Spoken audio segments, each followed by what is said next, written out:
மனக்கவலை போக்கும் மகத்தான கொள்கை என்ற இந்த தொடர் நிகழ்ச்சியில்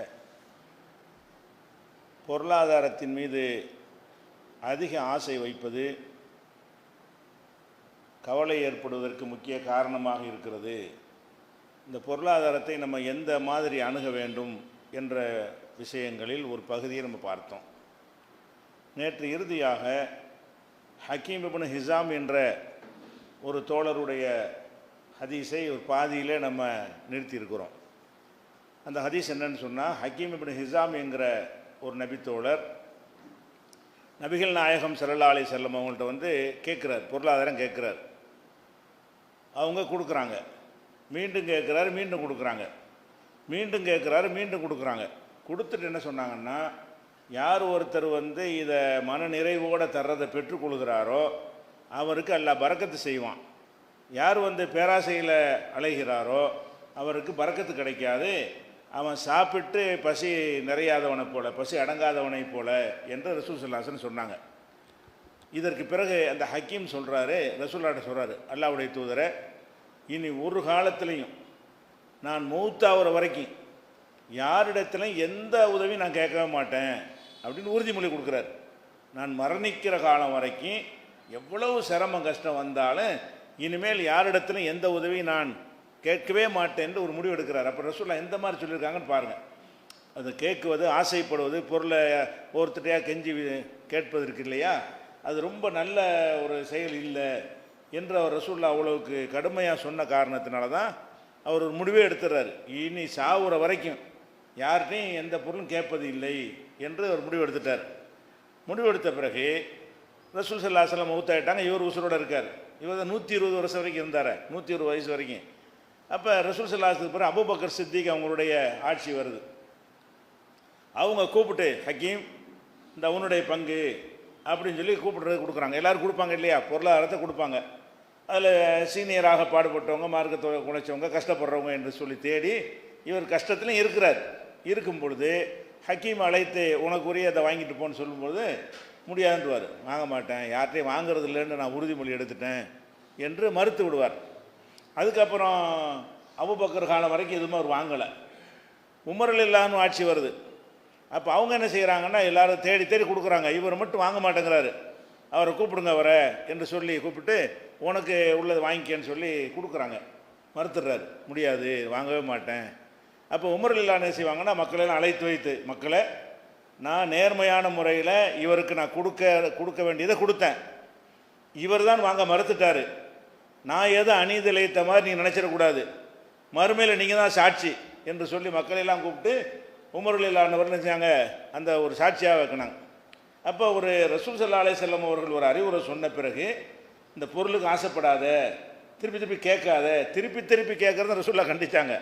அவர் டோட்டலாகவே கேட்குறத விட்டார். யார்கிட்டையும் எந்த கஷ்டம் வந்தாலும் யாரிடத்திலையும் கையேந்துவது இல்லை என்ற முடிவுக்கு வந்து விட்டார் என்கிற ஒரு செய்தியை புகாரியில் 1472 ஹதீஸில் பார்க்குறோம்.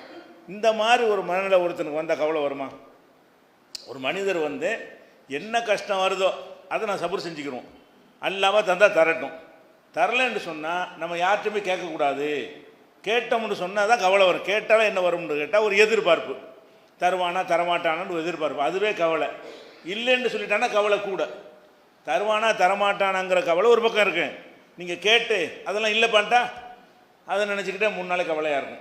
அப்போ நம்ம ஏற்கனவே ஒரு முடிவு எடுத்து யாரிடமும் கேட்பது கிடையாது.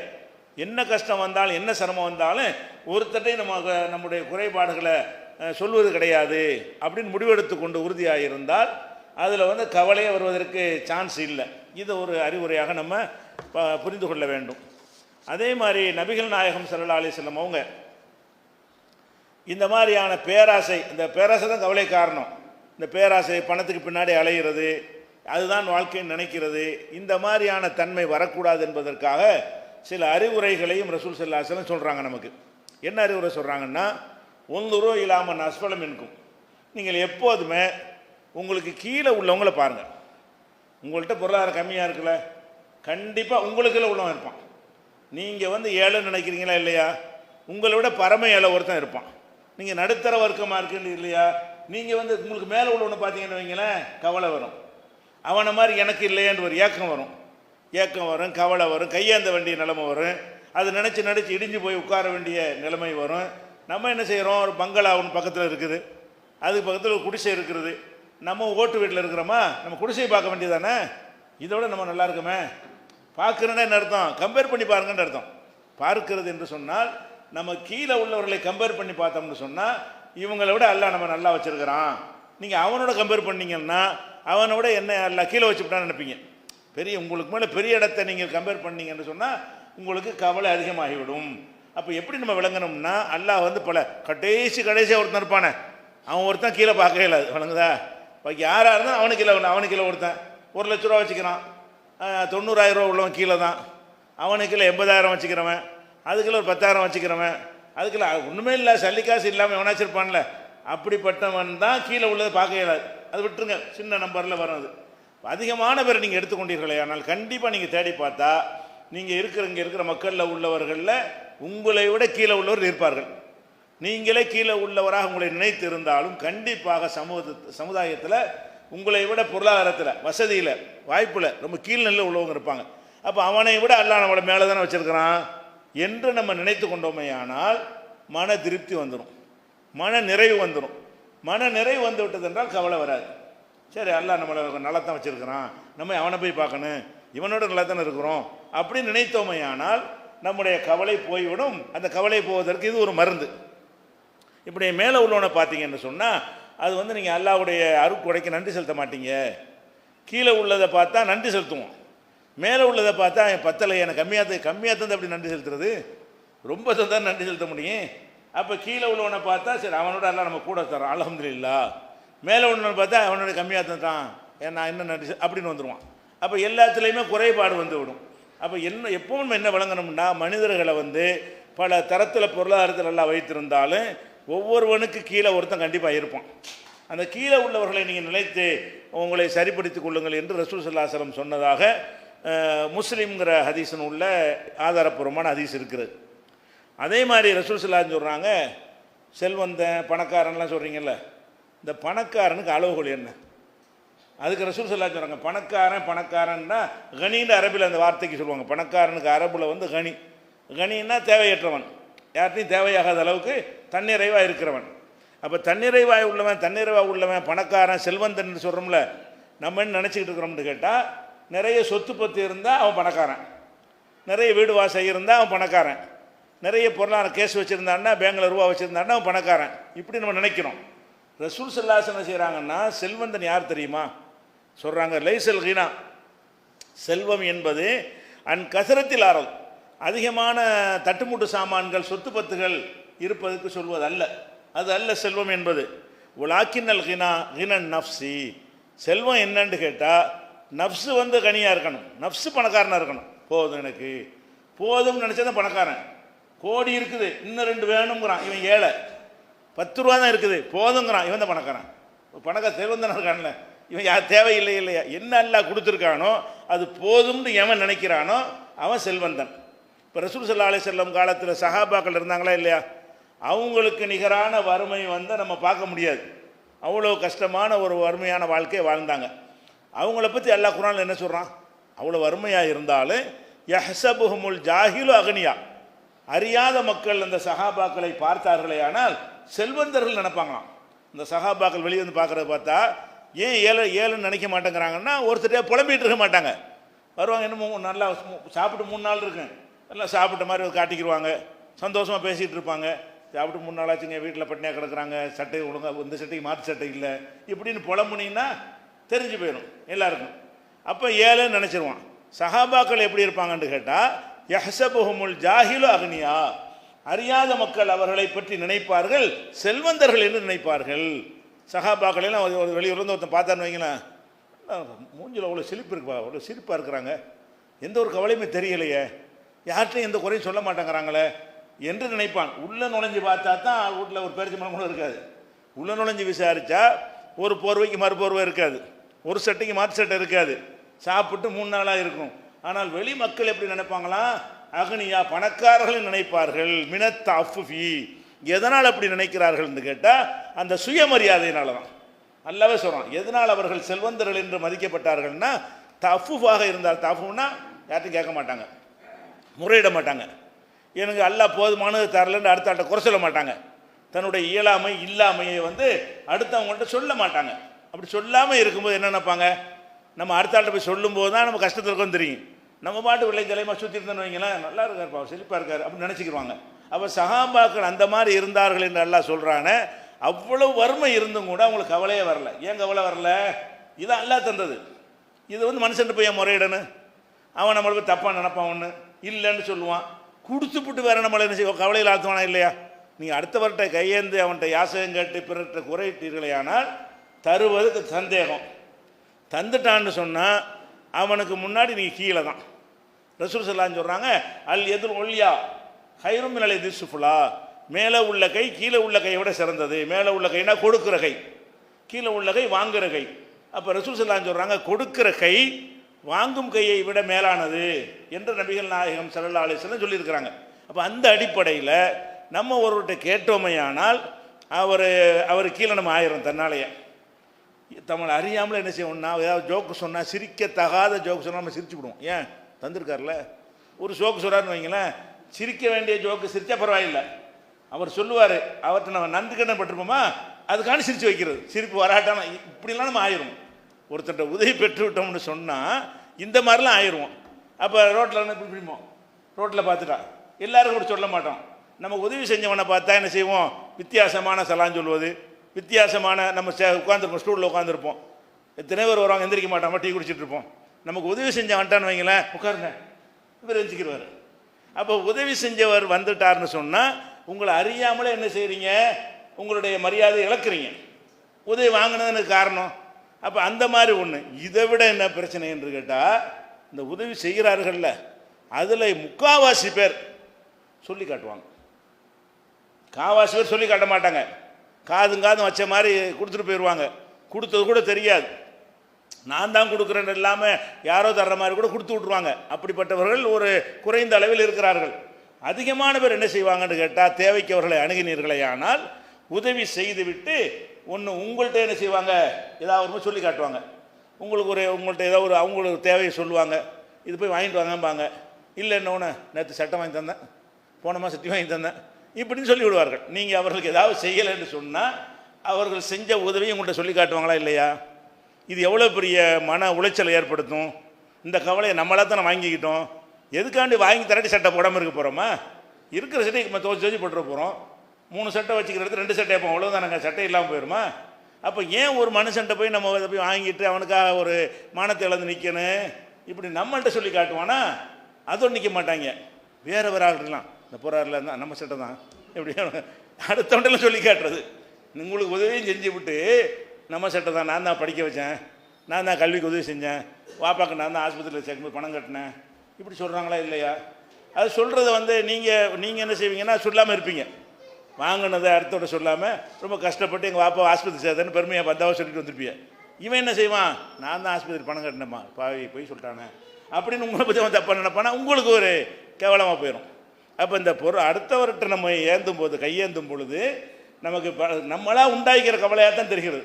ஒரு முடிவு என்ன தந்தானோ நல்லா நிறைய கேளுங்க, சம்பாதிங்க, பாடுபடுங்க. நல்லா பாடுபடணும்னா சொல்கிறான். பொருளாதாரத்தை பொறுத்த வரைக்கும் தேடுவதற்கு மார்க்கத்தில் தடையே இல்லை. ஜும்மா தொழிலுக்கு வரும்போது எல்லாம் என்ன செய்கிறான், வேறு சமுதாயத்துக்கெல்லாம் வாரத்தில் ஒரு நாள் அவங்க தொழில் பண்ணக்கூடாது. முந்தைய சமுதாயங்கள்லாம் மீன் பிடிக்கிற சமுதாயம் இருந்தாங்க, 6 நாளைக்கு தான் மீன் பிடிக்கணும், சனிக்கிழமை மீன் பிடிக்கக்கூடாது, முழுக்க அல்லாவுக்கு ஒதுக்கிறேன் ஒரு நாளை என்று இருந்தாங்க. அன்னைக்கு பார்த்து மீன்கள் நிறைய வர ஆரம்பிச்சு, இவங்க கடலை மீறிட்டாங்கன்னு வருது. இது வேறு சமுதாயத்துக்கு. நமக்கு என்ன சட்டம், அந்த தொழுகட்டயத்துக்கு மட்டும் விட்டால் போதும். வெள்ளிக்கிழமை 6 நாளும் வேலை செய்யலாம், 7 நாளும் வேலை செய்யலாம், 7 நாளும் சம்பாதிக்கலாம். அப்படி சம்பாதிக்கும் போது எல்லாம் என்ன செய்கிறான்னு கேட்டால், ஜும்மாவுக்கு சொல்கிறான், பொய்தா குலியத்தி சலா, தொழுகை முடிந்து விட்டது என்று சொன்னால், வந்த ஷிருஃபில்லர்தி, பூமியிலே பறந்து சென்று வபுத்தகுமின் ஃபலில்லா, அல்லாஹ்வுடைய அருளை தேடுங்க, சம்பாதிங்க. யார் வேணான்னு சொல்லலை, நிறைய தேடுங்க, உழைச்சி சம்பாதிப்போம். அடுத்தவன்ட்ட கேட்டு சம்பாதிக்கக்கூடாது, உழைச்சி சம்பாதிப்போம், கஷ்டப்பட்டு சம்பாதிப்போம். அல்லாஹ்வுடைய அருளை தேடுங்கள் என்று அல்லாஹ் சொல்லி காட்டுகிறான். இவ்வளவு தான் அல்லாஹ் நமக்கு கம்பல்சரியாக என்ன செய்கிறான், ஒதுக்க சொல்கிறான். எவ்வளவு, இந்த தொழுகை நேரம் 1/4 மணி நேரம், 1 ஹவர் தான்.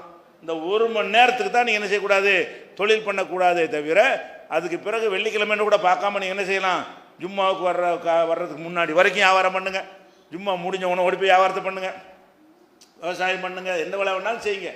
அப்போ இந்த பொருளாதாரத்தை தேடுவதை இந்த மார்க்கம் வந்து ஊக்குவிக்கிறது. அப்படி நம்ம சம்பாதிக்கணும். அல்லாட்டு துவா செஞ்சு அல்ல கொஞ்சம் நிறைய கொடு, கஷ்டம் இல்லாமல் இருக்கிறேன், ஒரு மன நிறைவாக இருக்கும் என்று கேட்கலாம். அப்படி அல்லாவிடத்தில் கேட்பதன் மூலமாகவும் பாடுபடுவதன் மூலம் பலவித ஐடியாக்களை பண்ணுங்க. பொருளாதாரத்தை சம்பாதிப்பதற்காக வேண்டி எத்தனை வாசல்கள் திறந்து கிடக்கிறது. அப்போ எவனு கீழே கிடந்த எத்தனை பேர் மேலையெல்லாம் போயிருக்காங்க, அது மாதிரி நம்ம போக மாட்டோமா என்று நீங்கள் ஆய்வுலாம் செய்யலாம், பல திட்டங்களை கையில் எடுக்கலாம். அதெல்லாம் மார்க்கத்தில் அனுமதிக்கப்பட்டிருக்கு. ஆனால் அடுத்தவன்கிட்ட போய் கேட்கக்கூடாது. எந்த ஒரு அந்த கேட்பதனால தான் நம்ம கவலையோ ஜாஸ்தியாக வருது. அவன் தராட்டி கவலை, தருவானா தரமாட்டான்னு கவலை, தந்த பிறகு சொல்லி காட்டும்போது கவலை. இவனுக்கு நம்ம ஒரு கருத்தை கூட சொல்ல முடியாதுங்க. நீங்கள் ஒருத்தட்ட உதவி பெற்றுவீங்க, ஒரு தப்பான கருத்தை சொல்லுவார் ஒரு சபையில், பேசாமல் இருப்பீங்க. வேற ஒருத்தன் சொன்னால் சட்டையை பிடிச்சிருப்பீங்க. அந்த தப்பான கருத்தை வேற ஒருத்தன் சொல்வானே ஆனால் சட்டையை பிடிச்சி கேட்பீங்க. உங்களுக்கு உதவி செஞ்சவன் அந்த கருத்தை சொல்வானே ஆனால் பேசாமல் இருப்பீங்க. தப்புன்னு தெரியும், தவறை கண்டால் சுட்டி காட்டணும் என்ற சட்டம் உங்களுக்கு தெரியும். ஆனால் அந்த உதவி பெற்றது உங்களை எப்படி தடுக்கும்னு கேட்டால், நம்ம உதவி வாங்கிட்டோமே எப்படி சுட்டி காட்டுறதுன்னு உங்களை அறியாமலேயே பேசாமல் இருந்துருவீங்க.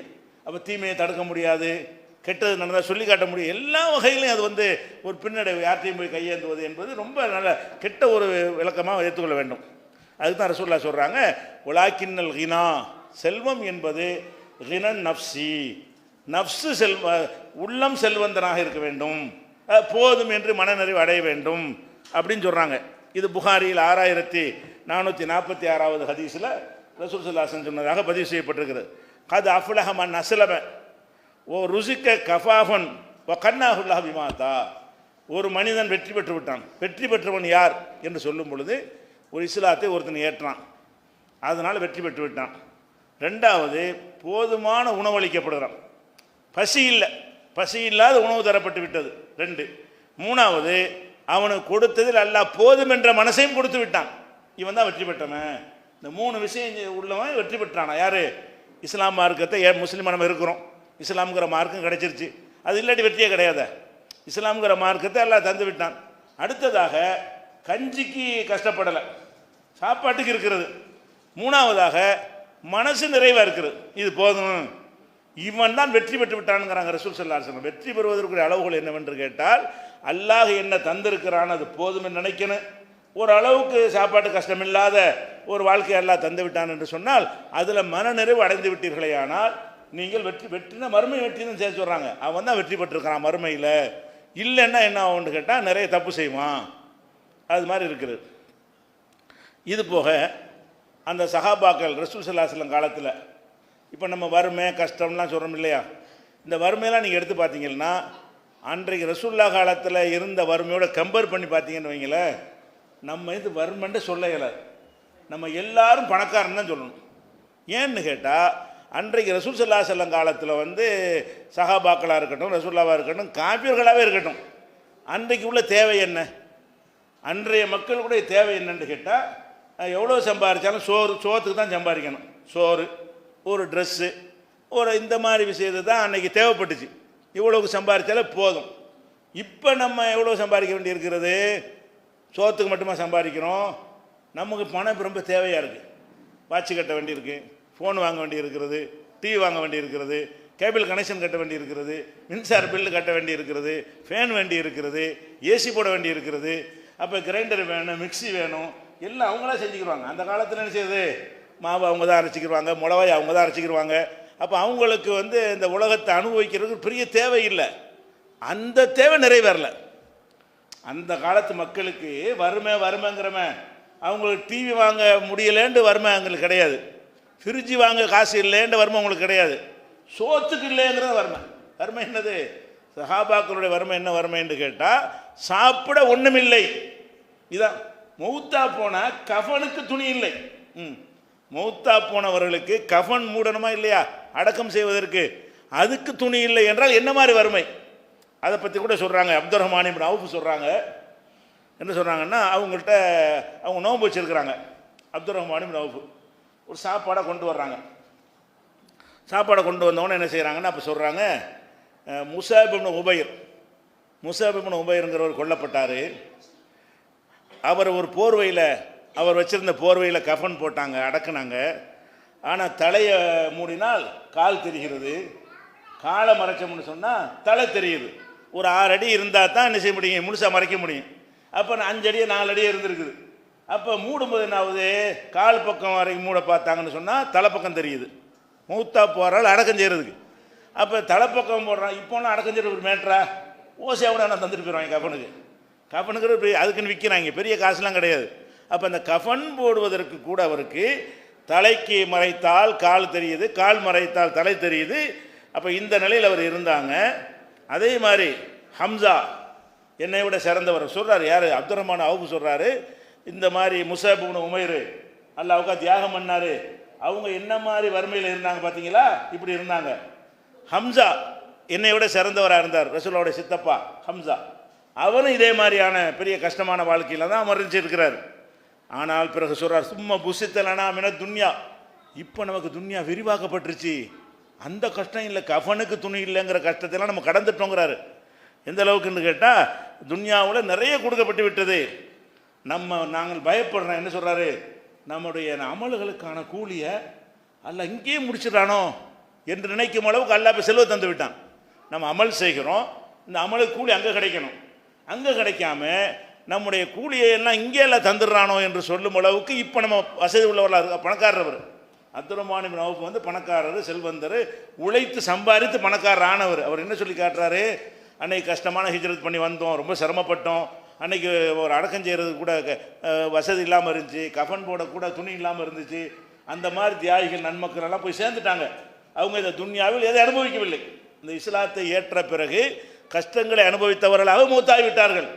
இன்றைக்கு நான் என்னுடைய நிலைமை எப்படி இருக்குன்னு கேட்டால் நிறைய அல்லாஹ் தந்து விட்டான். எப்போ எந்த அளவுக்கு தந்து விட்டான்னு சொன்னால், ஓ கது ஹசீனா, நாம் பயப்படுகிறோம், அந்த கூன ஹசனாத்துரா உஜ்ஜலத்தில்லைனா, நம்முடைய நன்மைகள் எல்லாம் இங்கேயே பரிசாக தரப்பட்டு விட்டதோ. நம்ம தொழுகை நோம்புக்கு நல்லா கூலி தரணும்ல, அங்கேனடா கூலி இங்கே வச்சுக்கடா அப்படின்னு தந்துட்டான், அங்கே ஒன்றுமெல்லாம் போயிடுமோ என்றும் அளவுக்கு அல்லாஹ் இப்போ நமக்கு தந்து விட்டான் என்று சொல்லி அழ ஆரம்பித்து விட்டார். யார்? அப்துல் ரஹ்மான் இப்னு அவுஃப். அப்போ பொருளாதாரம் இருப்பதை நினச்சி அழுகுறாரு பாருங்க. பழைய வறுமையை நினச்சி பார்க்குறாரு, அந்த தோழர்கள் பட்ட கஷ்டத்தை நினச்சி பார்க்குறாரு. அவங்களெல்லாம் அமல்கள் செய்து விட்டு எந்த கூலியும் துன்யாவில் எதை அனுபவிக்கலை. வீடு வாசலை விட்டு ஹிஜ்ரத் பண்ணி வந்தாங்க, வந்து ஏதாவது திண்டாங்களா, பதவி பெற்றாங்களா, ஆட்சி அதிகாரத்துக்கு வந்தாங்களான்னா ஒன்றுமே இல்லை. அப்படியே அந்த நிலையில் அவங்க நினைஞ்சிட்டாங்க, மூத்தாகி விட்டார்கள். இன்றைக்கி என்ன நிலைமை, எங்களுக்கு எல்லா விதமான வளங்களும் நிறைய தரப்பட்டுருச்சு, நம்ம பயமாக இருக்குது எனக்குங்கிறார். யார்? அப்துல் ரஹ்மான் இப்னு அவுஃப் வந்து மறுமையில் ஒன்றும் இல்லாமல் போயிடுமோ, இங்கே எல்லாம் தந்து முடிச்சிடுறானோ, நிறைய எல்லாம் கொடுத்துருக்கான் அது சொல்கிறார். இவர் நிறைய கொடுத்துன்னு சொல்கிறது இருக்க, அது என்ன நிறைய, சோறு தான் நிறைய கொடுத்துன்னு வர்றதா, என்ன நிறைய திருச்சி வாஷிங் மிஷினா, அரண்மனையா, பங்களாவா, நிறைய என்னது, 4 மூட்டை நெல்லுக்கு பதிலாக 10 மூட்டை நெல் இருக்க போகுது. வழங்குதா? நெல் அந்த அந்த நாட்டில் இல்லை. உதாரணத்துக்காக சொல்கிறேன், 1 மூட்டை பேரிச்சை மரத்துக்கு பதிலாக 4 மூட்டை பேரிச்சை மரம் வச்சுருப்பார். வழங்குதா? 2 பேரிச்சை மரம் வச்சிருக்கிற பதிலாக 20 பேரிச்சை மரம். இதான் நிறையங்கிறாரு. நிறையன்னா நம்ம அனுபவிக்கிற நிறைய இல்லை. அன்னைக்கு செல்வந்தர்ன்னு சொல்கிறோமே, அவர்களுக்கு உள்ளதுன்னு என்னன்னு கேட்டால் இந்த மாதிரி உணவுப் பொருள்கள் கூடுதலாக இருக்கும், அதை வாங்குவதற்குரிய சக்தி கொஞ்சம் கூடுதலாக இருக்கும். இந்த மாதிரி இருக்கிறதுக்கு பயப்படுறார் அவர். நமக்கு நிறைய தந்துட்டான். கம்பேர் பண்ணுறாரு. எப்படி? ரசூலுல்லாஹ் சொன்னபடி கீழே உள்ளவங்களை பார்க்குறாரு. உனக்கு கீழே உள்ள ஆளை பாரு, முஸஅப் இப்னு உமைரை பாரு, ஹம்சாவை பாரு, ஆரம்ப காலத்து தியாகம் செய்து ஒன்று அனுபவிக்காமல் மூத்தாகி விட்டார்களே கஷ்டத்தோடைய, அவங்கள நினச்சி பாரு. இன்றைக்கி நம்ம நல்லாவில் இருக்கிறோம். இப்படி மனநிலை வந்தால் நம்ம கவலை வருமா? இப்படியான ஒரு மனநிலை நமக்கு வந்து விட்டது என்று சொன்னால், காசு இல்லை பணம் இல்லைங்கிற ஒரு மேட்ரா, நம்ம வாட்டுக்கு மறுமை பயணத்தை தொடர்ந்து கொண்டே இருக்க வேண்டியதுதான். அதை நம்ம பார்க்குறோம். இது வந்து புகாரியில் 1275வது ஹதீஸில் இருக்கிறது. இதே விஷயத்தை ஹப்பாப் அவங்க சொன்னாங்க. ஹப்பாபின் அர்த்தம், அவங்க ஒரு பெரிய தியாகி. அந்த சஹாபி சொல்கிறாங்க, நாங்கள் ரசூல் ஸல்லல்லாஹு அலைஹி வஸல்லம் ஹாஜர்னா மஅன் நபி ஸல்லல்லாஹு அலைஹி வஸல்லம், நாங்கள் ரசூல் ஸல்லல்லாஹு அலைஹி வஸல்லம் அவரோட ஹிஜ்ரத்துக்கு போனோம், ஹிஜ்ரத் பண்ணி போனோம். நல் தமிசு வஜ்ஹல்லா, அல்லாஹ்வுடைய திருப்தியை நாடித்தான் போனோம். நாங்கள் ஹிஜ்ரத்து போனது வந்து மதீனாவில் போய் ஆட்சியை கைப்பற்றுறதுக்கு நாங்கள் போகவில்லை, அங்கே போய் நல்ல பொம்பளை கல்யாணம் பண்ணுறதுக்காக வேண்டி நாங்கள் போகவில்லை, சொத்து சுகம் திரட்டுறதுக்காக போகவே இல்லை. தீனை காப்பாற்றிக்கணும், இந்த நாட்டில் தீனை சொல்ல முடியலை, முஸ்லீமாக வாழ முடியலை என்பதற்காக வேண்டி அல்லாவின் முகத்தை நாடி நாங்கள் ரசூலுல்லாவோட ஹிஜ்ரத் பண்ணினோம். வக்கா அஜுருனா அலல்லா, அல்லாவிடத்தில் அதற்கான கூலி எங்களுக்கு கிடைத்து விட்டது. ஹிஜ்ரத்து பண்ணணுமா எந்த நோக்கமும் எங்களுக்கு இருக்கலை, கிடைத்து விட்டது. பின்னா மண்மாத்த லம் யாவுக்குன் மின் அஜ்ரிஹி ஷையா, நம்மளில் எத்தனை பேர் துன்யாவில் எதையும் சாப்பிடாமல் போய்விட்டார்கள். ஹிஜ்ரத்து பண்ணி வந்து ஒரு இம்ப்ரூவ்மெண்ட் ஆகாமல், வாழ்க்கையில் ஒரு முன்னேற்றத்தை அடையாமல் மூத்தானவர்கள்லாம் இருக்கிறார்கள். அவர்களில் ஒருவர் தான் முஸ்அப் இப்னு உமைர். அவர் நினைவுபடுத்துகிறார், முஸ்அப் இப்னு உமைருங்கிற பெரிய கோடீஸ்வரனோட பிள்ளையாக பிறந்து இஸ்லாத்தை ஏற்ற காரணத்தினால அவர் குடும்பத்தால் வெறுக்கப்பட்டு ஹிஜ்ரத் பண்ணி வந்து கடைசியில் கஃனுக்கு துணி இல்லாமல் போனார். அவர்லாம் அந்த மாதிரியான ஒரு ஆள் தான் என்று நினைவுபடுத்துகிறார். சில பேர் நம்ம இருக்கிறோம், அல்லாஹ்வுடைய பாக்கியம் அள்ளி வீசப்பட்டிருக்கிறது, ஊற்றெடுத்து வருகிறது, நமக்கு அவ்வளோ தந்திருக்கான் அல்லாங்கிறாரு. சொல்லிவிட்டு சொல்கிறாரு, அதே மாதிரி இந்த கஃன் விஷயத்தை அவரும் சொல்கிறார். அப்போ அவரை கஃன் போடும்போது ரசூல் ஸல்லல்லாஹு அலைஹி வஸல்லம் என்ன செய்கிறாங்க, தலைக்கு போட்டால் கால் பத்தலை, கால் போட்டால் தலைக்கு பத்தலைன்னு சொன்னோம். அப்போ ரசூல் ஸல்லல்லாஹு என்ன செஞ்சாங்கன்னா, தலையை வச்சு துணியை வச்சு மூடிட்டு கால் பக்கத்து புல்லை போட்டு மறைங்க, கஃன் ஒன்று வேணும்ல, புல்புண்களை எடுத்து புல்லை போட்டு சுற்றி அதையே கஃனாக ஆக்கி அடக்கம் செய்ய சொன்னார்கள். இந்த கஷ்டமும் அவங்க பட்டாங்க, நாங்கள் இப்படி இல்லையே, நல்லா இருக்கிறோமே அப்படிங்கிறார் யார், ஹப்பாப் இப்னு அல். இந்த நிலையை விட முன்னேற்றத்தை நல்லதுங்கிறார். பெரிய கோடீஸ்வரன் கிடையாது ஹப்பாப் இப்னு அரத்து. அவர் எந்த நிலைக்கு இருக்கிறார்னு கேட்டால், அவர் மூத்தா போனால் கஃனுக்கு துணி இருக்குது, அவ்வளோதான். இது இன்னும் அல்ல நிறைய தந்துட்டாங்கிறார். இதுதான் மூமினுடைய தன்மை, நிறைய தந்தா நினைக்கணும். மற்ற ஏழை குடிசையில் இருக்கிறவனை விட, ஒரு சோத்து கஷ்டப்படுறவனை விட நம்மளை கொஞ்சம் நல்லா வச்சுருக்கானோ, அல்ல நிறைய எனக்கு தந்து விட்டான் அப்படின்னு நினச்சி என்ன செய்கிறாரு, நிறைய அல்ல தந்துட்டானேங்கிறார். அப்படி ஒன்றும் நிறைய ஒரு பெரிய கோடீஸ்வரராக இருக்கல ஹப்பாப் இப்னு அரத்து. அவர் என்ன கம்பேர் பண்ணுறாரு, முஸ்அப் இப்னு உமரை பார்க்குறாரு. அவரை விட நம்ம நல்லா இருக்குமா இல்லையா, கூட தானே அல்ல தந்திருக்கிறான். அப்போ கூட தந்தோம் என்று நினைத்து விட்டோம் என்று சொன்னால் கண்டிப்பாக நமக்கு என்ன செய்யாது, கவலை வராது. நீங்கள் நான் நடுத்தரமாக இருக்க ஒவ்வொருத்தரும் எடுத்துக்கொள்ளுங்க, கண்டிப்பாக உங்கள்கிட்ட கூடவே இல்லையா, பொருளாதாரம் உங்கள்கிட்ட கூட இருக்கா இல்லையா, இல்லைன்னு நீங்கள் நினைக்கிறீங்க. கூட இருக்கிறதுக்கு என்ன ஆதாரம், வீணானதுக்கு உங்களால் செலவு பண்ண முடியுதா இல்லையா, செய்து தான் ஆகணும்னு கிடையாது. அப்படியான ஒரு விஷயத்துக்கு இப்போ டிவிக்கு கேபிள் டிவிக்கு 300 200 கட்டுறீங்கல்ல, அது கூட தானே இருக்குது, அது எக்ஸ்ட்ரா இருக்கு தானே கட்டுறீங்க, அது அவசியமான ஒன்றா, அது இல்லாட்டி உங்களுக்கு வாழ முடியாதா. அப்போ நீங்கள் சாப்பாட்டுக்கு மேலே மிஞ்சி தானே இருக்குது. சும்மா பேசுகிறதுக்கு ஒரு ஃபோனை ஒரு 500 ரூபாய்க்கு ஒரு ஃபோன் வாங்கினா பத்தாதா, 25,000 ரூபா 30,000 வாங்கணுமா, நான் கூட தானே வச்சுக்கிறோம், எல்லாம் நல்லா தாங்க இருக்கிறோம். கஷ்டம்னு சொல்கிறீங்களே, அவர் வச்சுக்கிற ஃபோனை பாருங்கள், ரொம்ப கஷ்டப்படுறேன்னு உங்கள்கிட்ட வருவார், ஃபோனை பார்த்தா என்ன செய்யும், 20,000 ரூபாய் இருக்கும், 15,000 ரூபாய் இருக்கும், வீட்டில் ஏசி போட்டிருப்பார், மிக்சி கிரைண்டர் எல்லாமே இருக்கும், ஒன்றும் இல்லைங்க பாரு, இது ஒன்றும் இல்லையா, அல்ல அவ்வளவு தந்திருக்கான். அந்த மக்களுக்கு ஒன்றுமே தரலைங்க, ஒன்றுமே தராதவங்க என்ன செய்கிறாங்கன்னா நல்லா நிறைய தந்துட்டாங்கிறாங்க. கஃன் போட துணி கிடச்சி போச்சுன்னு அவங்களுக்கு பெரிய சந்தோஷமாக இருக்கிறது. இந்த அளவுக்கு தந்தா தன்னிறைவாக இருக்கிறோம், இதுதான் தன்னிறைவு. நம்ம என்ன செய்கிறோம்னு கேட்டால் ஏழைங்கிறோம். அன்றைக்கு நம்மெல்லாம் அன்றைக்கி இருந்தால் நம்ம ஒவ்வொருத்தரும் கோடீஸ்வரன் கணக்கில் வந்திருப்போம். ரசூல் ஸல்லல்லாஹு அலைஹி வஸல்லம் காலத்தில் நம்ம இருந்தோம் என்று சொன்னால் நம்மளாம் அப்படி எல்லாம் பிரமிச்சு பார்ப்பாங்க, நம்பிட்டு வச்சுக்கிறாண்டு. அந்த அளவுக்கு நம்மள்கிட்ட பணம் வருது, அது ஆடம்பர பொருள்களுக்கு நம்ம பயன்படுத்துகிறோம். ஒரு ட்ரெஸ் எடுக்கிறோம், துணி எடுக்கிறோம், சேலை எடுக்கிறோம், 3000 4000 5000க்கு சேர 50,000க்கு சேலை எடுக்கிற ஆளுக்கெல்லாம் இருக்கிறாங்க, கூட தானே இருக்குது நம்மகிட்ட. அப்போ நடுத்தரங்கிற ஆளுக்கு நல்லா இருக்கிறார்கள். இல்லைன்னு சொல்லக்கூடிய ஏழைங்கிறீங்களா, அவங்க நல்லா இருக்கிறார்கள், சாப்பாட்டுக்கு இல்லாமல் ஒருத்தருமே கிடையாது. அப்போ அளவுக்கு மிஞ்சின ஒரு ஆசையை வளர்த்து கொள்கிற காரணத்தினால தான் ஏன்னா வறுமையாக இருக்குன்னு சொல்கிறோமே தவிர, இதெல்லாம் சஹாபாக்களுடைய வாழ்க்கையை நினச்சி பார்த்தோம்னா இது இப்படிலாம் வராது. இது போக முக்கியமான ஒரு அடிப்படை எக்காரணம் யாசகம் கேட்பதுங்கிறதுக்குல, இதுதான் முக்கியமாக எல்லாத்துக்கும் பேசிக்காக இருக்குது. அதை ரசூல் ஸல்லல்லாஹு அலைஹி வஸல்லம் எவ்வளோ கண்டிச்சிருக்கிறாங்கன்னு விளைக்கணும். எந்த கட்டத்தில் நினைச்சக்கூடாது, மனுஷன்ட்ட முறையிடக்கூடாது, அது அல்லாட்ட முறையிடுங்க. அல்லாஹ் நினச்சா மனுஷன் உள்ளத்தில் போட்டு மனுஷன் மூலமாக அல்லாஹ் தருவான். உலகத்தில் அல்லாஹ் ரிஸ்க்கு தர்றது போனால் மனுஷன் மூலமாக தான் தருவான். அல்லாஹ் யாருக்கா ஓட்டப்பத்துக்கு தரவா செய்வான். நமக்கு செல்வம் வருதுன்னு சொன்னால் அல்லாவா கொண்டாந்து நமக்கு தரமாட்டான். ஒரு வியாபாரத்தில் தந்தாலும் மனுஷன் வழியாக தானே வரும். 4 வியாபாரி நம்ம கஸ்டமர் 4 பேருக்கு பிற 40 கஸ்டமர் வந்தால் தான் உங்களுக்கு அதில் எதாவது கிடைக்கும். அல்லாஹ் நமக்கு தர ரிஸ்க் எல்லாமே இப்படி மனிதர்கள் மூலமாக வரும், வியாபாரத்தில் வரக்கூடியது.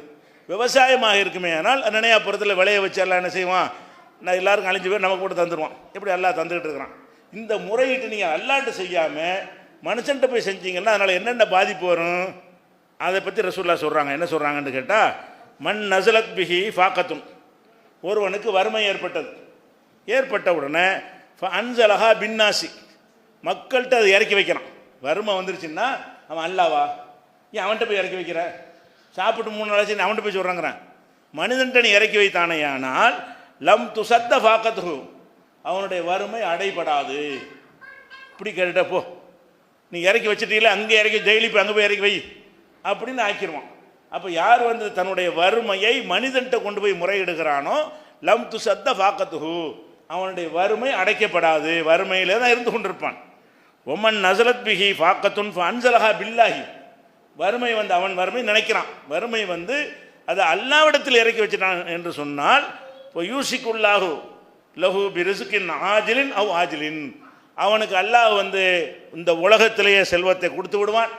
இல்லைன்னு சொன்னால் என்னிடத்தில் அந்த சுமையை இறக்கி வச்சதா அதுக்கு ஒரு கூலின்றான்ல. நீங்கள் இவன்கிட்ட கேட்டால் தந்தா தான் உண்டு, மனுஷன்கிட்ட கேட்டிங்கன்னா மானவும் போயிடுறேன், அவன் தந்தா உண்டு தராமையும் போயிடலாம். அல்லாட்ட கேட்டிங்கன்னா 2 வழியில் அதை ஏற்றுக்குருவான். ஒன்று, இவனுக்கு காசு கேட்குறான், ரொம்ப இவனுக்கு கொடுத்தா ரொம்ப கெட்டு போயிடுவான் நல்லா நினைக்கிறான்னு வைங்க, நம்ம ஆசைப்படுறோம், நமக்கு கம்மி மாதிரி தெரிகிறது. அல்லாவுக்கு நம்மளை பற்றி நல்லா தெரியும், படைச்சவனுக்கு இவனுக்கு பண்ண ப்ரோக்ராமுக்கு காசை ரொம்ப கொடுத்தோம்னு சொன்னால் இருக்கிறோட கெட்டு போயிடுவான்னு நல்லா நினைக்கிறான். அப்போ நம்ம கையில நாடு என்ன செய்வான்னு கேட்டால் காசை தராமல் நீ கேட்குறீங்கள அங்கே ஒன்று எழுதி வச்சுருவான்ல, வா அப்போ தந்துடுறான். அப்போ நமக்கு விளங்காது. அப்போ இந்த காசை இவனுக்கு கொடுத்தால் நல்லது என்று அல்லாஹ் நினைத்தால் இங்கே தந்து விடுவான். அது நல்லது இல்லை என்று அவனுக்கு தான் தெரியும். அவன் நினைத்தானேயானால் அங்கே அதற்கான பரிசை உனக்கு என்ன செய்வான், சித்தப்படுத்தி வைத்துக் கொள்வான். அப்போ அந்த துவாக்கள்லாம் அமல் நினச்சிக்கிறங்க. நீங்கள் தொழுகிறது அந்த மாதிரி அல்ல, மார்க்க சம்பந்தமாக பேசுகிறது மட்டும்தான் அமல் கிடையாது. யாரெல்லாம் நான் கஷ்டப்படுறேன் ஏதாவது கொடுன்னு கேட்குறீங்க, அது ஒரு இபாதத். ஒன்று இங்கே தந்து விடுவான், நீ கேட்டதுக்காக வேண்டி கேட்ட கையை சும்மா அனுப்ப மாட்டான்ல, அதுக்கு என்ன செய்வான், அங்கே கணக்கு தந்துடுவான். அதனால் மக்கள்கிட்ட நீங்கள் வறுமையை இறக்கி வைக்காதீங்க, அல்லாஹ்விடத்தில் இறக்கி வைங்க. கவலை வருமா? இந்த ஒரு மனநிலை நமக்கு வந்து எந்த கஷ்டம் வந்தாலும் என் இறைவன்ட்டு நான் கேட்பேன். இறைவன் யார்ட்டையும் சொல்லி காட்ட மாட்டான். உங்களுக்கு தந்து விட்டான் என்று சொன்னாலும் சொல்லி காட்டுவானா? மானத்தை வாங்குவானா? வாங்க மாட்டான். மனுஷன் என்ன செய்யுமா, கொடுத்துட்டு மானத்தை வாங்குவான். உதவி செய்து விட்டு மானத்தை வாங்கக்கூடியவனாக இருக்கிறான். அப்போ அதெல்லாம் வராது என்பது இது ஒரு விஷயம். அதே மாதிரி ரசூல் ஸல்லல்லாஹு அலைஹி வஸல்லம் சொல்கிறாங்க, ஒருத்தர் யாசகம் கேட்டு வர்றாரு. அப்போ சொல்கிறாங்க, லா யஹுத அஹதுக்கும் ஹப்லஹு சும்ம யஹுது, ஒரு மனிதன் வந்து ஒரு கயிறை எடுத்துக்கொண்டு விறகை கட்டுறதுக்கு கயிறை எடுத்துக்கொண்டு ஒரு மலைக்கு போய் விறகை பொறுக்கி அதை கட்டிக்கிட்டு வந்து விற்கிறான் பாருங்க, இது வந்து அவனுக்கு நல்லது, இதுதான் சிறந்தது, இதில் சாப்பிட்டு இதில் தர்மம் செய், இது சிறந்தது. எதை விட ஹைரும் மின் அஸ்அலன்னாஸ், மனுஷன்ட்ட கையேந்துறதை விட நமக்கு கையேந்துறது வந்து என்ன செய்கிறான், கேவலமற்றதாகவும் இந்த வேலைகள் கேவலமாகவும் தெரியுது பாருங்க. ஒருத்தன் வந்து ஒருத்தன் கேட்குறான், எனக்கு கஷ்டமாக இருக்குது சாப்பாடு 100 ரூபா தாங்கன்னு கேட்குறான், இது கேவலம். இந்த கூச்சமாக அவனுக்கு வரமாட்டேங்குது. இந்த மூட்டையை தூக்குனாங்க வேடா உனக்கு 100 ரூபா தர்றாங்கிறான், அது கேவலமாக இருக்குது. மூட்டையை தூக்குறதா? மூட்டையை தூக்குறது உழைப்பு, மூட்டையை தூக்குறது கண்ணியம். நபிமார்கள்லாம் செஞ்ச வேலை, நபிமார்கள்லாம் எல்லா உழைப்பு செஞ்சாங்களா இல்லையா? கொத்தனாராக இருந்தாங்க, தச்சராக இருந்தாங்க, எல்லாம் ஆடு மேய்ச்சி கொண்டிருந்தார்கள். எல்லா நபிமார்களும் ஏதாவது வேலைகள் செஞ்சு கொண்டிருந்தார்கள், வியாபாரியாக இருந்தார்கள். அப்போ நபிமார்கள் செஞ்ச வேலையை செஞ்சு உழைத்து விறகு கட்டை எடுத்துக்கொண்டு நீங்கள் கேளுங்க, ஒரு மனுஷன் வந்து நடுத்தரமாக இருக்கிற மக்கள் வந்து ஒரு கஷ்டம் வந்து நான் அடுத்தவன்ட்ட கேட்குறான்ல, கொஞ்சமாவது உறுத்தல் வருதா? நம்ம அது கேட்டுப்படுறோம். அதே நேரத்தில் இந்த கண்ணியமான தொழில்களை பற்றி சொல்லி பாருங்கள், இதை எடுத்துருவான்னு சொல்லி செய்ய மாட்டேங்கிறான். இது எப்படி நான் செய்கிறது? இந்த வேலையை செய்வது கேவலம். எது கேவலம்? உழைக்கிறது கேவலமா? அப்போ ரசூல் ஸல்லல்லாஹு அலைஹி வஸல்லம் சொல்கிறாங்க, நீ ஒரு கயிறை எடுத்துக்கிட்டு மலையடி வாரம் போ, அங்கே விறகுகள்லாம் சிந்தி கிடக்கும், சுள்ளிகள்லாம் சிந்தி கிடக்கும், அதை கட்டி எடுத்துக்கிட்டு வா, அதை வந்து விற்பனை செய்யி, நீனும் சாப்பிடு, தர்மமும் செய்யி, இது சிறந்தது பிறட்ட கேட்பதை விட. நம்ம உள்டாவில் வழங்கியிருக்கிறோம். சில வேலையை தான் நம்ம செய்வோம். எப்படி?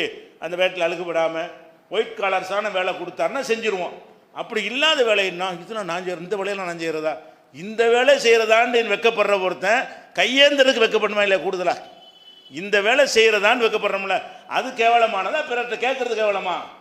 அது உழைக்கிறோம், உழைத்து சம்பாதிக்கிறதுக்கு மேலே சிறந்த உணவை மனுஷன் சாப்பிட முடியாது.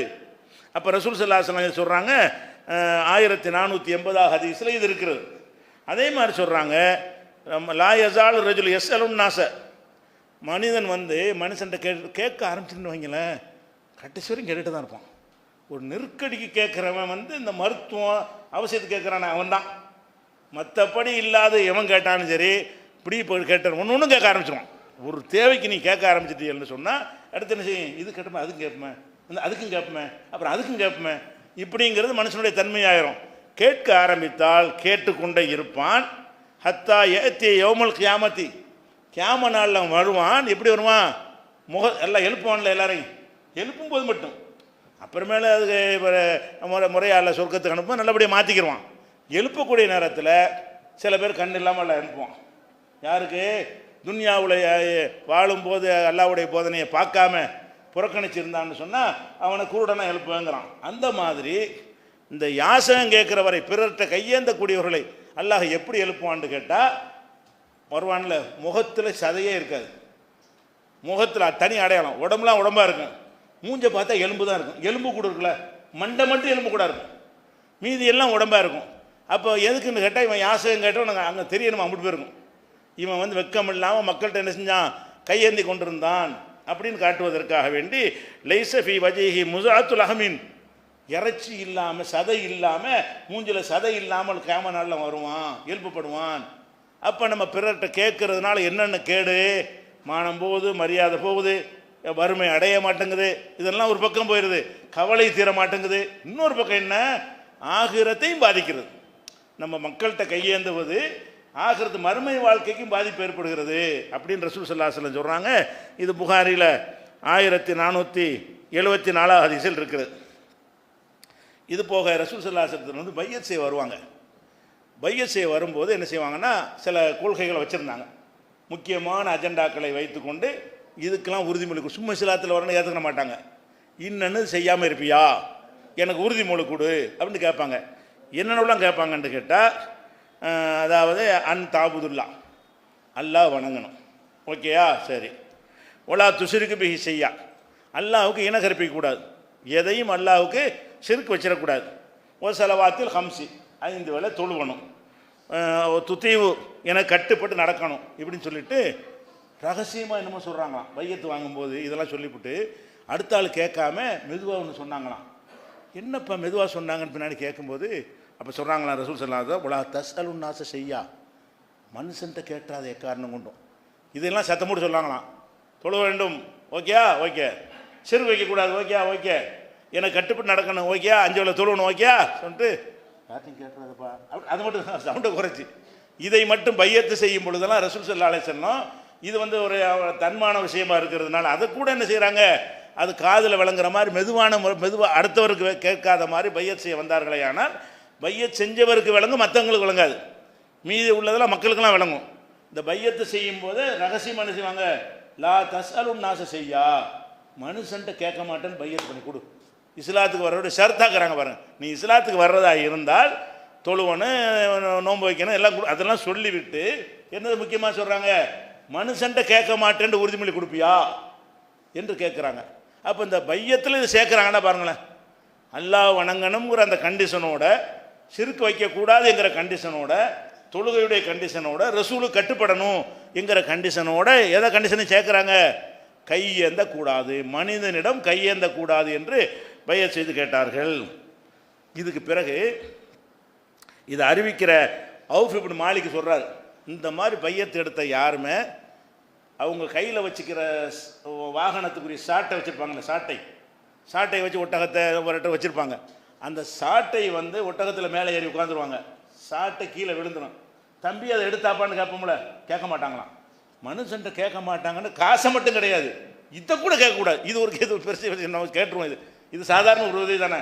இந்த சஹாபாக்கள் எப்படி மாறிவிட்டார்கள் என்று சொன்னால், வாகனத்தில் அமர்ந்திருக்கும் பொழுது சாட்டை கீழே விழுந்து விட்டால் மெனக்கெட்டு இறங்கி எடுப்பார்களே தவிர பக்கத்தில் இருக்கிற ஒரு ஆளை கூப்பிட்டு அதை எடுத்துத்தான்னு கேட்க மாட்டார்கள். இப்படி மாறிவிட்டார்கள் சஹாபாக்கள்லாம். அந்த பையத்து செஞ்சவர்கள்லாம் ரசூலுல்லாஹ் என்ன சொன்னாங்க, யார்ட்டையும் கேட்கக்கூடாதுட்டாங்களே, இது என்ன கேட்கணும், இது ஒரு பொருளை கேட்குறதா, இப்படியான உதவியும் கூட கேட்க மாட்டேன்னு இருந்தால் இப்படியே ஒரு சமுதாயத்துக்கு கவலை வருமா? நம்ம இப்படி இருந்தால் கவலை வருமா? இந்த மனநிலை நமக்கு வந்து விட்டது என்று சொன்னால் சொத்துக்கு இல்லாட்டாலும் கவலை வருமா? வராது. நம்ம பாட்டு சகிச்சுட்டு போய் ஏன் மனுஷன் கேட்கறதுக்கு தான் கவலைப்படணும், எது கவலைப்படக்கூடாது, இல்லாத கவலைப்படக்கூடாது. இல்லாமை அடுத்தவன்ட்ட முறையிடுற பாருங்க, அதுக்கு தான் கவலைப்படணும் என்று ரசூல் ஸல்லல்லாஹு அலைஹி வஸல்லம் சொல்கிறாங்க. இது வந்து புகாரியில் 2450 ஹதீஸில் இருக்கிறது. அதே மாதிரி மன்சாலன் நான் சம்பாலகும் கசுரன், பொருளாதாரத்தை ஒருத்தன் கேட்குறான் மனுஷன்ட்ட. எது கேட்குறான்னு கேட்டால் அதிகமாக்கி கொள்வதற்கு கேட்குறான், தேவைக்கு கேட்கல. அதிகமாக்கி கொள்வதற்கு சோத்துக்கு இருக்கிறது, இன்னும் கொஞ்சம் வாங்கிக்கிறோமே இன்னும் கொஞ்சம் வாங்கிக்கிறோமே அப்படி பெருக்குவதற்கு கேட்குறான். இப்படி கேட்பானையானால் இப்போ இன்னமா எசோடு ஜம்ரா, அவன் நெருப்பு நரக நெருப்பு கங்கை தான் கேட்கிறான். பறக்கத்தை சாப்பாட்டுக்கு இருக்கிறது, இருக்கும் பொழுத சேர்த்து வச்சுக்கிறோமே. அட சேர்த்து வைக்கிறதுக்காவது உழைச்சி சேர்த்து வைக்க நினைக்க மாட்டியா? சோத்துக்குன்னா கேளு, பசிக்குன்னா கேளு, பரவாயில்லை. சாப்பிட்டு 2 நாள் ஆச்சு, அது யார் யார் கேட்குறான்னு மார்க்கத்தில் வருது. அப்போ அந்த மாதிரியான தரத்திலிருந்து கேட்டால் பரவாயில்லை. இவன் என்ன செய்கிறான்? சோத்துக்கெல்லாம் பஞ்சமே இல்லை, இருந்தாலும் நம்ம ஒரு கொஞ்சமாக சேர்த்து வச்சுக்கிறோமே, 10,000 நம்மள்ட்ட ஒரு 50 ரூபா நல்லா இருக்குமே இப்படின்னு சொல்லி அதிகப்படுத்துவதற்கு கேட்குறானே. ஆனால் அவன் காசை கேட்கல, நரக நெருப்பை கேட்கிறான். வேணும்னா ரொம்ப ஜாஸ்தியாக வேண்டாலும் கேட்டுட்டு போ, கொஞ்சமாக வேண்டாலும் கேட்டுட்டு போ, எவ்வளோ கேட்டாலும் நீ வாங்குற நரக நெருப்பு. காசை நரக நெருப்புங்கிறாங்க. ஹலாலான சம்பாத்தியத்தை ஒருத்தன் பண்ணியிருப்பான், நம்ம கேட்டு தான் வாங்குகிறோம், அபகரிக்கலை, மோசடி பண்ணி வாங்கலை. அதுக்கு ரசூலுல்லாஹ் வச்ச பேர் என்ன? ஜம்ரா, நெருப்பு கங்கை, தீக்கங்கை அவன் கேட்கிறான் அப்படின்னு ரசூலுல்லாஹ். எஸ்தக் இல்லை அவள் எஸ்தக்திர. இது யோசிச்சு பார்த்து அதிகமாக்கி குறைச்சிக்க, அதிகமாக வேண்டாலும் கேளு, குறைச்சி வேண்டாலும் கேளு, நீ வாங்குறது நரக நெருப்பு. அப்போ என்ன செய்யணும்? இது ஒரு பாவம்னு வழங்க மாட்டேங்கிறவங்க. இந்த அடுத்தவர்கிட்ட கேட்பது என்பது ஒரு பாவம், அது தப்பு. அது உழைத்து சம்பாதிக்கக்கூடியவனாகத்தான் மனிதன் படைக்கப்பட்டிருக்கிறான் அப்படிங்கிறத ரசூல் ஸல்லல்லாஹு அலைஹி வஸல்லம் சொல்கிறாங்க. இது முஸ்லீமில் 2446வது ஹதீஸில் இருக்கிறது. அப்போ உமர் ரலியல்லாஹு அன்ஹு சொல்கிறாங்க, ரசூல் ஸல்லல்லாஹு அலைஹி வஸல்லம் எனக்கு சில அன்பளிப்பை தருவாங்க. உமர் சொல்கிறாங்க, எல்லோரும் கொடுப்பாங்க, வரக்கூடிய ஜக்காத் வந்தால் விநியோகித்து கொடுத்துக்கிட்டே இருப்பாங்க. கேட்குறதான தப்பு, அவங்கள அது கேட்காத கூப்பிட்டு கொடுப்பாங்க. அது இதுலேருந்து என்ன விளங்குதுன்னா, ரசூலுல்லாஹ்வுடைய சமுதாயத்தில் கேட்டு வர்றவர்கள் ஒழிச்சிட்டாங்க, ஆனால் கூப்பிட்டு கொடுப்பார்கள். அவங்க அதான் தலைவராக இருக்கிறவருடைய தகுதி என்ன? எல்லாத்தையும் பயத்துல் மால் நெருங்கி விட்டுதரா, உனக்கு என்ன கஷ்டம், உனக்கு என்ன கஷ்டம், உனக்கு என்ன கஷ்டம், உனக்கு அவரை கூப்பிடு, இவரை கூப்பிடு அப்படி நினைவு வைத்து கூப்பிட்டு என்ன செய்வாங்க? அவங்க வழங்குவார்கள். அப்போ உமர் சொல்கிறாங்க, கான ரசூலுல்லாஹி ஸல்லல்லாஹு அலைஹி வஸல்லம் யுஅதீனில் அத்தா, ரசூல் ஸல்லல்லாஹு அலைஹி வஸல்லம் அவர்கள் எனக்கும் அந்த கொடைகளை வழங்குவார்கள், பொருளாதாரத்தை வழங்குவார்கள். நான் சொல்லுவேன், என்னை விட கீழே எவ்வளோ பேர் இருக்காங்க, அவனுக்கு கொடுங்க. உமர் சொல்கிறாங்க, எனக்கு கூப்பிட்டு தரும்போதெல்லாம் நான் என்ன சொல்லுவேன்னு கேட்டால், நீங்கள் எனக்கு தர்றீங்க, ஆனால் எனக்கு மேலே எனக்கு கீழே உள்ள மக்கள் நிறைய இருக்கிறாங்க, அப்படி உள்ளவங்களுக்கு கொடுங்க, எனக்கு நீங்கள் தர வேணாம் என்று நான் சொல்லுவேன். அப்போ ரசூல் ஸல்லல்லாஹு அலைஹி வஸல்லம் சொல்லுவாங்க, இந்த பொருள் நீ கேட்காம அதுவா உன்னை தேடி வந்துச்சின்னு சொன்னால் வாங்கிக்க பேசாம, நீயே கேட்ட, நானா கூப்பிட விட்டு உனக்கு தர்றேன். கூப்பிட விட்டு தர்றதை வாங்குவது கவனமாக நினைக்கக்கூடாது. ரசூலுல்லாஹ் என்ன செய்கிறாங்க? நீ என்னை கேட்கவும் இல்லை, கேட்குற மாதிரி முறையிடவும் இல்லை, உன்னுடைய கஷ்டத்தை என்கிட்ட சொல்லவும் இல்லை, நானாக தான் உனக்கு தர்றேன். அப்படி தருமையானால் நீ வாங்கிக்கிறேன். எப்படி சொல்கிறாங்கன்னா, இதா ஜாக்க மின் ஹாதல் மாலி செய்யுன் வந்த கைர் முஸ்ரிஃபின் வலா சாயிரி, நீ கேட்காமையும் நீ பேராசைப்படாமல் இருக்கிற நிலையில் ஒரு பொருள் உனக்கு கிடைக்குமையானால் ஃபஹுதுஹு, வாங்கிக்க. அப்படி இல்லை நீனா கேட்டேன்னு சொன்னால் அது வாங்கிறாத அப்படின்னு சொல்லி அதை திருப்பி கொடுத்துருவாங்களாம், அவர் எப்படியா கொடுத்துருவாங்க. அப்போ இந்த பொருளாதாரத்தை கேட்பதுனா கேட்காமல் கொடுத்தால் வாங்கி கொள்ளலாம், கேட்டு வாங்கணும்னு சொன்னால் நரக நெருப்பாகி விடுகிறது. இப்படியும் ரசூல் ஸல்லல்லாஹு அலைஹி வஸல்லம் என்ன செய்கிறாங்க? இந்த யாசகம் கேட்பதை கண்டிக்கிறாங்க. அது யாரெல்லாம் யாசகம் கேட்கலாம்? யாசகம் கேட்காத நிலையெல்லாம் வராது, இப்படி வரத்தான் செய்யும். அல்லவா குரானில் அம்மா சாயில பலா தன்குங்கிறான், கேட்டு வரணும்னு விரட்டாது, அந்த கேட்டு வரலான்னு ஒரு கான்செப்ட் இருக்கிறது. கேட்கக்கூடியவன் இருப்பான், எல்லா காலத்துலையும் கேட்கக்கூடியவன் இருப்பான். அப்போ கேட்டவனை விரட்டாது என்று சொன்னால் யார் கேட்கலான்னு கேட்டால், ஒரு நாளைக்கு சாப்பாடே இல்லையா அவன் கேட்கலாம். அல்லது பிறருடைய கடனை ஒருத்தன் சுமந்து கொண்டான், பிறருடைய கடனை என்ன செய்யறான்? ஒரு ஆள் ஒரு ஆள் 10,000 ரூபா கொடுக்கணும்னு சொன்னோன்னு அவனை போட்டு அடிக்கிறாங்க, நான் தரேன்டான்னு பொறுப்பேற்றுக்கிட்டான், அவனை விட்டுறாங்க.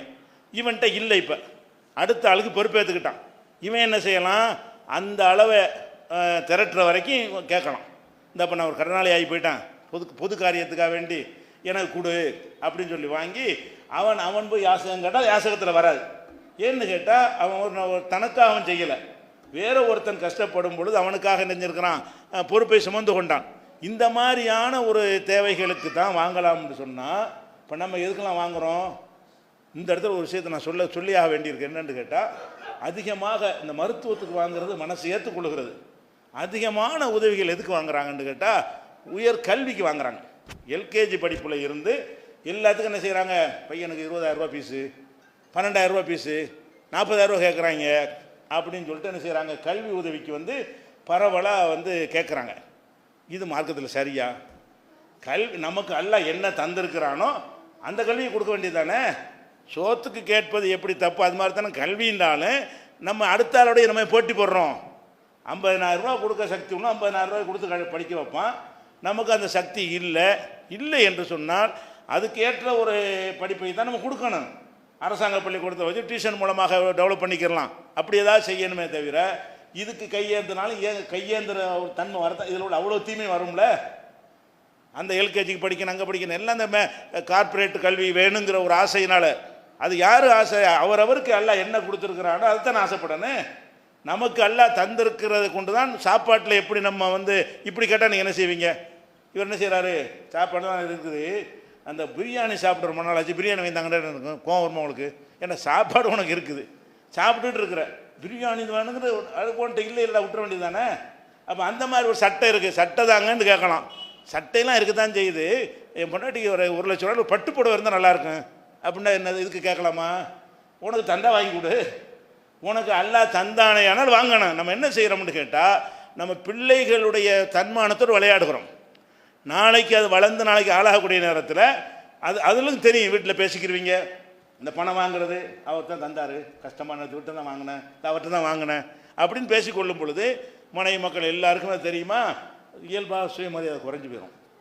அந்த வளர்ந்து வர்ற பிள்ளைகள் அவன் நாளைக்கு படிச்சுக்கிடுச்சு வரும்போது இவனை சுட்டி காட்டுவான், என்னடா நான் தானே அன்றைக்கி படம் கட்டின பள்ளிக்கூடத்துக்கு. அப்போ அதெல்லாம் தாங்கக்கூடிய குழந்தை மீது சுமத்த நமக்கு என்ன உரிமை இருக்கிறது? நம்ம பிள்ளைகள் மீது நம்ம இந்த மாதிரி ஒருத்தன்ட்ட வாங்கி அதை சுமத்த நமக்கு என்ன உரிமை இருக்கிறது? நான் அதுலேயும் மரியாதையை பார்க்கணும்.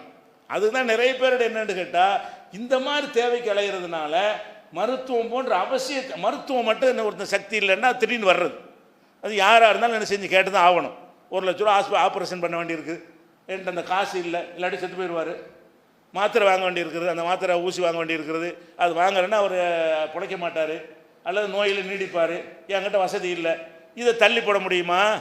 இது வந்து வாங்கலாம், இது எமர்ஜென்சி அவசியம். உயிர் காக்குதல்ங்கிற சோத்துக்கு இல்லாட்டி வாங்கலாம்னு இருக்கும்போது உயிரை காப்பாற்றுறதுக்கு சாப்பாடு கிடைக்காட்டி வாங்கலான் இருக்கும் பொழுது உயிரை காப்பாற்ற வாங்கலாம். மருத்துவம் போன்ற விஷயங்களுக்கு தான் வாங்குவதில் நியாயம் இருக்குது. அதில் வந்து ஒரு மருத்துவத்தை கொடுக்குறத வந்து அவங்க சொல்லி காட்டவும் மாட்டாங்க பெரும்பாலும்.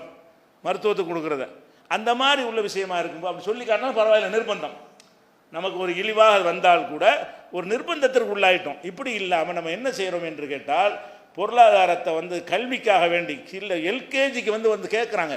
அதாவது இப்போ நான் உதாரணம் ஒரு செல்வந்தர் இருக்காருன்னு வைங்களேன், அவர் வந்து ஒரு கொள்கை ரீதியாக ஒரு முடிவெடுத்து நம்மளுக்கு உள்ள இடத்துக்கு ஒரு 10,000 ரூபா 15,000 ரூபா பள்ளிக்கூடத்தில் கட்டணும்னு கட்டியிருப்பார். அவர்கிட்ட ஒருத்தன் வந்து கேட்பான், எப்படி 40,000 ரூபா எல்கேஜி ஃபீஸ், நானே 20,000 ரூபாய்க்கு கட்டி தான் பிள்ளையை படிக்க வைக்கிறேன், நீ என்கிட்ட வந்து 40,000, அவன் நினைப்பானா இல்லையா? அவன் நடுத்தரமான ஒருத்தர் அப்படி முடிவெடுத்து அவன் போயிட்டு இருக்கும் பொழுது நம்ம என்ன செய்கிறது? இப்போ கல்யாணம் பண்ணுறதுக்கு ஆசை அந்த மாதிரி தான் பொண்ணை கொடுக்குறோம்ல, கல்யாணம் பண்ணுறான் தான் என்ன இருக்குது அதை போட்டு கல்யாணம் பண்ணி கொடு. பொண்ணு கல்யாணம் பண்ணணும், 40 பொண்ணு 50 பொண்ணு பொண்ணு, அது ஏன் உனக்கு தேவையற்ற விஷயம்? உன்னை இருக்கிறத போடு. 50 பிச்சை எடுக்கிறதுக்காக வேண்டி என் மகளுக்கு எனக்கு இப்போ நகை போடணும், அதுக்கும் இது ஒன்று தான். இது நான் பெண்ணை கட்டி கொடுப்பதற்காக வேண்டி நகை போடணும் என்பது உங்கள் மனசு சரிகானது, அது நியாயமாது? அந்த பெண்ணுக்கு அது நல்லதா? அது சுயமரியாதை அதனால் போயிடாதா? அப்போ அந்த மாதிரி அதுவும் யாசகத்தில் அதுவும் தீக்கங்க சாப்பிட்ற மாதிரி தான். எதுக்கு நம்ம கேட்கணுன்றேன்? அல்லாஹ் தந்தா படிக்க வைங்க, தந்த அளவுக்கு அல்லாட்டு துவாசிங்க, அல்லாஹ் கொஞ்சம் உயர் கல்வி நான் கொடுக்குறதுக்கு எனக்கு உரிய வசதியை கூட அல்லான்னு சொல்லி என்ன செய்யலாம். அது போக சில ட்ரஸ்ட்டுகள் வழியாக அதுக்குன்னு வச்சுருப்பாங்க, யாசகத்தில் இல்லாமல் கல்வி உதவி செய்வதற்குன்னே அதை வந்து ஃபண்டு இருக்கும். அது சமூகத்துக்கு ஒதுக்கப்பட்டு விட்டது, அது யாசகத்தில் வராது. ரசூலுல்லாஹ்ட்ட வந்து சமுதாயத்திலேருந்து எல்லாத்துக்கும் கேட்பாங்க காசுகளை. அந்த மாதிரி உள்ளது கேட்குறது தப்பு கிடையாது. நீங்கள் ஒரு மனுஷன்ட்ட போய் கேட்குறது தான் தப்பே தவிர கல்விக்கு மெடிக்கல் வரைக்கும் கூட இப்போ ஒதுக்கி வைக்கிற ட்ரஸ்ட்லாம் வச்சுருக்கிறாங்க. 50 லட்சம் 60 லட்சம் கூட கொடுக்குற மாதிரிலாம் ட்ரஸ்ட்டுகள் நல்ல மார்க் எடுத்தான்னு சொன்னால் நம்ம சமூகத்தில் ஒருத்தர் டாக்டர் ஆகட்டுமே அப்படின்னு தனவந்தர்கள் கொடுத்து ஃபண்டாக வச்சுக்கிட்டு இருக்கிறாங்க. அது அவங்க காசு கிடையாது, அது நிர்வகிக்கிற ஒரு காசும் கிடையாது, அது உங்களுடைய காசு ஒதுக்கி அவர் ஆல்ரெடி கொடுத்துட்டாங்க. அந்த மாதிரி பொது நிறுவனங்களில் உதவி கேட்க முடியுமே ஆனால் அது கேட்கலாம். ஏன்னு கேட்டால் அவங்க வச்சுருக்கிறாங்க, இருப்பது தருவதற்கு தனி நபர்கிட்ட கேட்கல. அப்படி இல்லாமல் நம்ம கேட்டோம்னா அது சுயமரியாதை பாதிக்குமே பாதிக்காதா? நம்ம ஏன் தேவையில்லாமல் இழுத்து போடணும்? ஒரு வருஷம் கட்டிவிட்டு அடுத்த வருஷத்துக்கு மாற்ற இயலுமா? இந்த வருஷம் சிரமப்பட்டுக்கிட்டு கடனை கொண்டு வாங்கி செஞ்சிட்டோம், அடுத்த வருஷம் பீஸுக்கு அவனே திருப்பி தருவான்னு சொல்ல இயலாது. அப்போ நமக்கு பாதிக்கும் ரொம்ப. என்ன இருக்குது அந்த கல்வியை கொடுப்போமே, என்ன இந்த கல்வியில் என்ன அப்படி நீங்கள் சிறப்பை பார்த்துட்டீங்க? இந்த எல்கேஜியிலேருந்து நீங்கள் படிக்க வைக்கிற அந்த கல்வியினால் என்ன பெரிய முன்னேற்றத்தை பெரிய அடைஞ்சிட்டாரு? ஒன்றும் கிடையாது. சும்மா எல்லாம் மனப்பாட கல்வி தான். என்னென்ன கல்வி நீங்கள் கொடுக்குற கல்வி பூரா மனப்பாட கல்வி தானே தவிர அதனால தான் வாழ்க்கையில் முன்னேற்றத்துக்கு ஒரே வழிங்கிறதுலாம் கிடையாது. அறிவுகள் வந்து கல்லூரிக்கு வெளியிலையும் இருக்கிறது. அப்போ ஃபஸ்ட்டு நம்ம கவனிக்கணும்னு கேட்டால் இந்த சுயமரியாதை வாங்கக்கூடாது.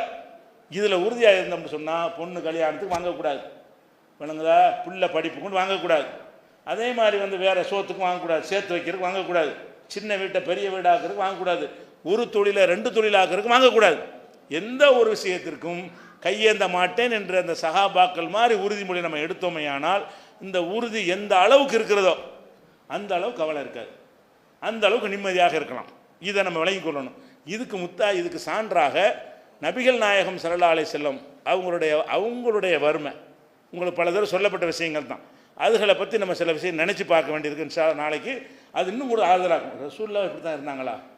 அதை விட நம்ம நல்லா இருக்குமே. ரசூல்லா இருந்தபடி நம்ம யாருமே இப்போ இல்லை. பொருளாதாரத்தில் அவ்வளவு கீழ்நிலை இருந்திருக்காங்க ரசூல் ஸல்லல்லாஹு அலைஹி வஸல்லம். அதை ஒருத்தர் நினைத்து பார்ப்பானேயானால் அவனுக்கு இந்த அளவு கடந்த வறுமை வந்தாலும் அதை வறுமை என்று அவன் எடுத்துக்கொள்ளவே மாட்டான். அது குறித்த விஷயங்கள் நாளைக்கு பார்த்துவிட்டு வேறு விதமான என்னென்ன கவலைகள் இருக்கிறது என்பதை தொடர்ச்சியாக பார்ப்போம்.